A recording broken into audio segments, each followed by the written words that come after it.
자신을 늘 새롭게 하라. 과거에는 틀림없는 진실이라 생각했던 것이 지금은 잘못된 것으로 여겨진다.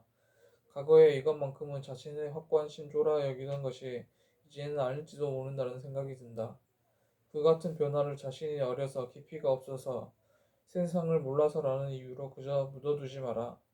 그 무렵에 당신에게는 그렇게 사고하고 느낄 필요가 있었기 때문이다. 당신의 수준에서는 그것이 진리요 신조였다. 인간은 늘 껍질을 벗고 새로워진다. 그리고 항상 새로운 것에 향해 나아간다. 그렇기에 과거에는 필요했던 것이 지금은 필요치 않게 되어버린 것에 불과하다. 그러므로 스스로를 비판하는 것, 타인의 비판에 귀 기울이는 것은 자신의 껍질을 벗는 일과 다름없다. 한층 새로운 자신이 되기 위한 탈바꿈인 것이다. 자신을 멀리서 바라보라. 많은 사람들이 자신에게는 너그러우면서도 타인에게는 엄격한 잣대를 들이댄다.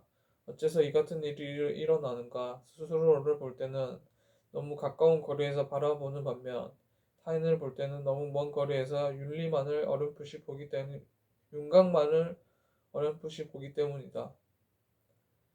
이 거리를 반대로 두고 타인을 관찰하며 타인은 그만큼 비난받아 마땅한 존재가 아니며 자신은 생각만큼 너그럽게 허용할 만한 존재가 아니라는 사실을 깨닫게 된다. 신뢰를 얻고 싶다면 행동으로 보여라. 자기 자신을 믿는다고 공연히 말하는 사람은 오히려 타인의 신뢰를 얻지 못한다. 그 같은 말을 하는 사람은 스스로에게 있어 나르시시스트이거나 자기애로 인해 자기 인식이 상당히 안이해진 인간에 불과하기 때문이다. 인간이라는 것이 얼마나 유약한 존재인지 대부분의 사람이 알고 있다. 타인의 신뢰를 얻고자 한다면 말로 자신을 강조할 것이 아니라 행동으로 보여주는 수밖에 없다. 피할 수도 물러날 수도 없는 상황에서 진실하고 흔들림 없는 행동이야말로 타인의 믿음에 호소할 수 있다.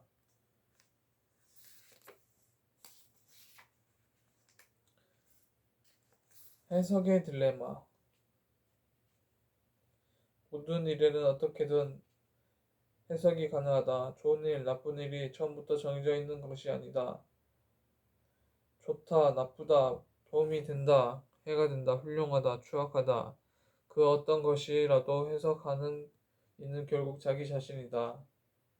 그러나 어떤 식으로든 해석을 하는 순간부터는 그 해석 속에 자신을 밀어넣는다는 사실을 알아야 한다. 결국 해석에 사로잡히고 그 해석이 나올 수 있는 시점에서만 사물을 보게 된다.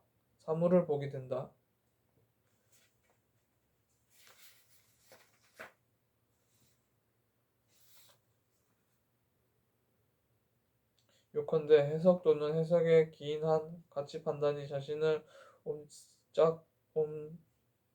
옴짝달싹 못하도록 올가매는 것이다. 그러나 해석하지 않고서는 상황을 정리할 수 없다. 여기에 인생을 해석한다는 것이 딜레마가 있다.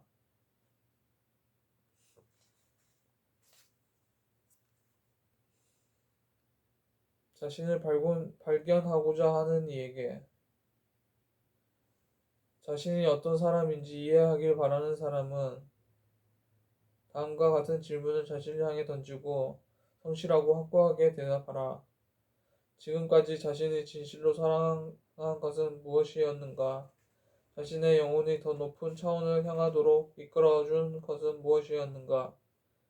무엇이 자신의 마음을 가득 채우고 기쁨을 안겨주었는가? 지금까지 지금까지 자신은 어떠한 것에 몰입하였는가? 이들 질문에 대답하였을 때 자신의 본질이 뚜렷해질 것이다. 그것이 바로 당신이다.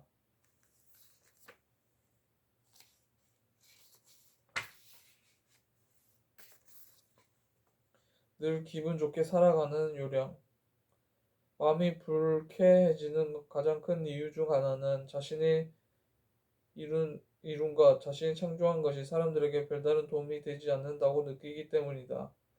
자신이 별 도움이 되지 않는 존재가 되었다 여기 언짢아 하는 노인이 있는가 하면 빛나는 청춘의 한가운데 있으면서 사회 속에서 생산적 존재가 되지 않는다는 생각에 우울해하는 젊은이도 있다.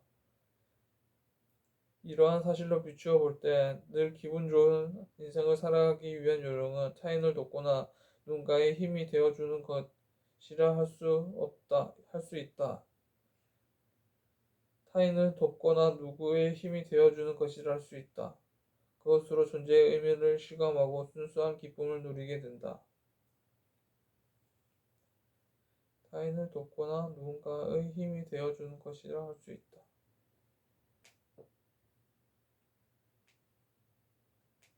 타인을 돕거나 누군가에게 힘이 되어주는 것이라 할 수 있다. 주목받고 싶기에 주목하지 못한다. 주목받고 싶기에 주목받지 못한다.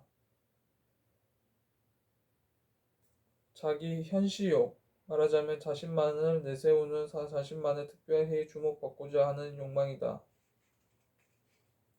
모임에 참석하면 이것이 또렷이 보인다. 어떤 이는 이야기나 풍부한 화제거리로, 또 어떤 이는 기발한 의상으로, 또 어떤 이는 넓은 인맥으로, 또 다른 이는 자신의 고립으로 각자 자신만의 주목받기를 원한다. 그러나 그들의 이런 계산은 착각이다. 자신만이 주목받을 주인공이요 타인은 관객이라는 생각을 가지고 있기 때문이다. 각자가 그런 생각을 하고 있으니 관계없는 연극이 되어버리고 결국에는 그 누구도 주목하지 못한다. 때때로 인생에도 이 같은 일이 일어난다. 어떤 사람은 권력으로, 어떤 사람은 학력으로, 어떤 사람은 동정을 이끌어내기 위해 애처롭게 행동하며 각자 주목받으려 한다. 그러나 그 목적은 이룰 수 없다. 모든 이가 나 외의 타인은 자신의 관객이라 생각하기 때문이다. 모든 이가 나 외의 타인은 관객이라 생각하기 때문이다.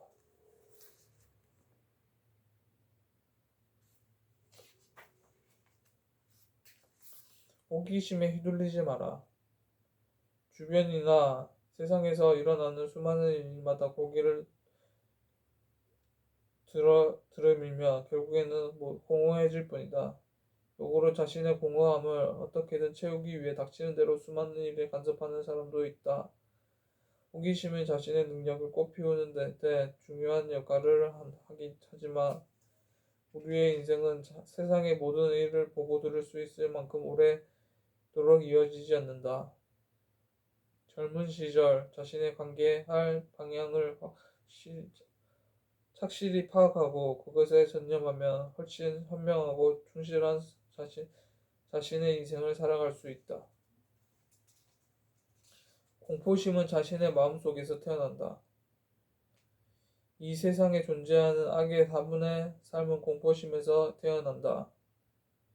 공포심을 가지고 있기에 이미 체험한 적이 있는 많은 것을 대해서도 여전히 힘들어한다. 하물며 그것은 아직 체험하지 않은 것마저도 두려움에 떨게 만든다.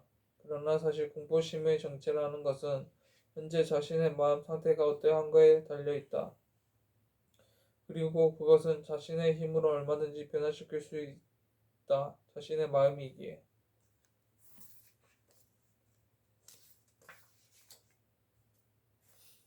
무언가를 위해 행동하지 마라. 무엇인가를 위해 행동하지 마라.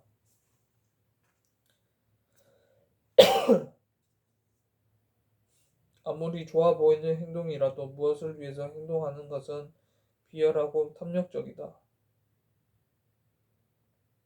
누구를 위해서든 어떤 일을 위해서든 그것이 실패했을 때에는 상대 혹은 상황, 그 어떤 것이 탓으로 돌리려는 마음이 생기고 순조롭게 진행되었을 때는 자신의 실력 덕분이었다는 자만심이 싹트기 때문이다.